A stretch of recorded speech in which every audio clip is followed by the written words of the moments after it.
శ్రీ మహాగణపతే నమః. శ్రీ సరస్వత్యే నమః. శ్రీపాదవల్లభ నరసింహ సరస్వతి శ్రీ గురు దత్తాత్రేయాయ నమః. శ్రీకృష్ణ పుష్కర సందేశం. మనం క్రిందటి సంవత్సరం పుష్కరాలలో గోదావరి మాతను ఆరాధించుకున్నాం. ఈ సంవత్సరం కృష్ణమ్మకు పుష్కరాలు. ఆ తల్లిని భక్తి శ్రద్ధలతో ఆరాధించుకుంటున్నాం. నారము అంటే నీరు అని అర్థము. ఆ నీరే నివాస స్థానంగా కలవాడు నారాయణుడు అని అర్థం. అందుచేత నీరు మనకు చాలా పవిత్రమైంది. నీటిని మనం పవిత్రంగా ఉంచుకోవాలి, చక్కగా కాపాడుకోవాలి. ప్రాణికోటికి అంతటికీ నీరే జీవనాధారం. రాజ్యాలు గొప్ప సామ్రాజ్యాలు కావటానికి, నాగరికతలు వృద్ధి చెందటానికి కూడా నీరే కారణము. పవిత్రమైన నీటిని పుష్కరాల ఉత్సవంలో ఈ ఉత్సవంతో పాటు ఆరాధించుకోవాలి. పుష్కరుడి గురించి ఒక ప్రసిద్ధమైన కథ ఉంది. పూర్వం తుందిల మహర్షి లోకక్షేమాన్ని సంకల్పించి శివానుగ్రహంతో జలరూపాన్ని పొంది పుష్కరుడయ్యాడు. పుష్కరుడు అంటే పవిత్రంగా ఉంచేవాడు అని అర్థం. పుష్టిని చేకూర్చేవాడు అని కూడా చెప్పుకోవచ్చు. బ్రహ్మదేవుడు ఆ విషయం తెలుసుకొని శివానుగ్రహంతో పుష్కరుడిని తన కమండలంలో నివసించేటట్లుగా చేసుకున్నాడు. దానిని దేవగురువైన బృహస్పతి గమనించాడు. ఆయన లోక కళ్యాణాన్ని కోరుకొని పుష్కరుడిని ప్రసాదించమని బ్రహ్మదేవునికి ఆ స్వామిని ప్రార్థించాడు. పుష్కరుడు బ్రహ్మదేవుడిని విడిచి వెళ్ళటానికి అంగీకరించలేదు. అప్పుడు బ్రహ్మదేవుడు ఒక నియమాన్ని ఏర్పాటు చేశాడు. ఆ నియమానుసారం బ్రహ్మదేవుడు బృహస్పతితో ఇలా అన్నాడు: ఆచార్య, మీరు మేషము మొదలైన రాసులలోకి ప్రవేశించే సమయాల్లోనూ నిష్క్రమించే సమయాల్లోనూ 12 రోజుల కాలము పుష్కరుడితో కలిసి నేను సమస్త దేవతలందరూ కూడా ఆ రాశికి సంబంధించిన పుణ్య నదుల్లో నివాసం ఉంటాం అని చెప్పాడు. ఆ ప్రకారంగా బృహస్పతి కన్యా రాశిలోకి ప్రవేశించినప్పుడు కృష్ణానదికి పుష్కరత్వం లభించింది.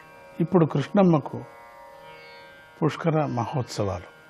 నమామి సుకృత శ్రేణీం కృష్ణవేణీం తరంగిణీం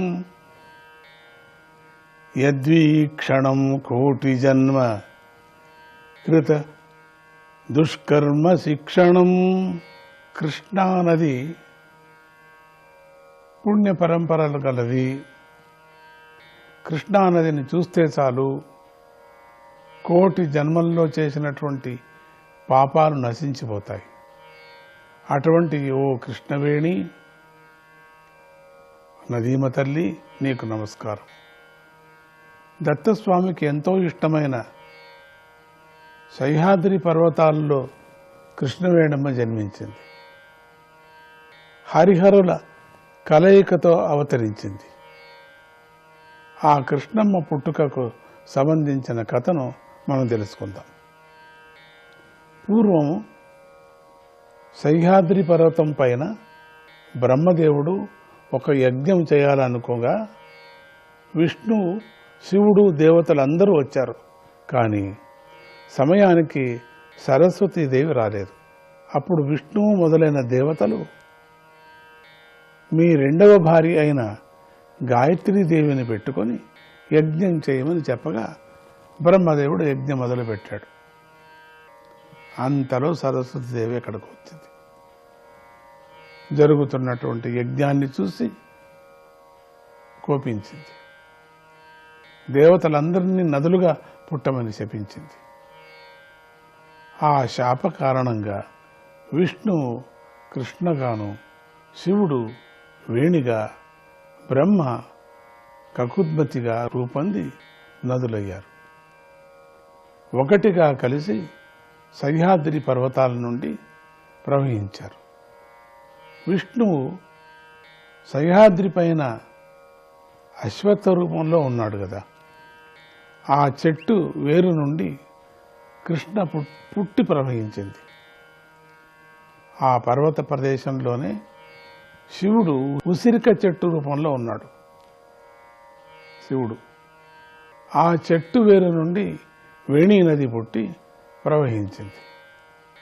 కృష్ణతో వేణి కలిసి కృష్ణవేణి నదిగా ఆవిర్భవించింది. పురాణాలలో ఇంకా కృష్ణమ్మ పుట్టుకకు సంబంధించినటువంటి కథలు విరివిగా ఉన్నాయి.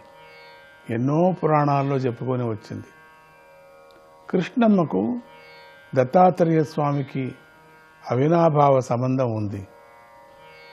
దత్తావతారులైన శ్రీపాద శ్రీవల్ల స్వామికి శ్రీపాద శ్రీవల్లభ స్వామి అంటూనే మనకు పాపాలన్నీ పోతాయి. శ్రీపాద శ్రీవల్లభ స్వామి కృష్ణానది తీరంలోనే సంచరిస్తూ కురుపురంలోని కృష్ణానది తీరాన కొలువై ఉన్నాడు. శ్రీ నరసింహ సరస్వతి వారు ఆయన కూడా కృష్ణానదికి ఉపనదులైనటువంటి భీమా, అమరజ నదుల సంగమ స్థానంలో గాణగాపురంలో కొలువై ఉన్నారు. ఆ స్వామి వారి మరొక ప్రధాన క్షేత్రమైన నర్సోబాడిలో కూడా కృష్ణమ్మ ప్రవహిస్తూ ఉండటంతో మరో విశేషం కూడా ఉంది. దత్తావతారులు, దత్త ప్రచారంలో ప్రసిద్ధులైన శ్రీ వాసుదేవానంద సరస్వతి స్వాముల వారు నమ శ్రీకృష్ణ తే జయ శమిత దృష్ణే గురుమతే అనే మొకటంతో శ్రీకృష్ణ లహరి స్తోత్రంలో కృష్ణమ్మను స్తుతించారు. ఎంతోమంది కవులు కృష్ణమ్మ గొప్పదనాన్ని కీర్తించారు. ఏళ్ల క్రితం వచ్చినటువంటి పుష్కరాల సందర్భంలో మేము కూడా, అంటే ఎన్నేళ్ళు ఉంటారు, 12 ఏళ్ల క్రితం వచ్చినటువంటి పుష్కరాల సందర్భంలో మేము కూడా పుష్కరాల కృష్ణవేణి పొంగిరావమ్మ అంటూ కృష్ణమ్మను కీర్తించి కృష్ణానది పుట్టుకను మహిమను కీర్తించాము. శ్రీశైలంలోని పాతాళగంగ వద్దనే మాకు దత్తస్వామి దర్శనమైంది. పుష్కరాల్లో అంటే 20 పుష్కరాల్లో ఈ 12 రోజులు విధి విధానపూర్వకంగా కృష్ణమ్మను ఆరాధించుకోండి.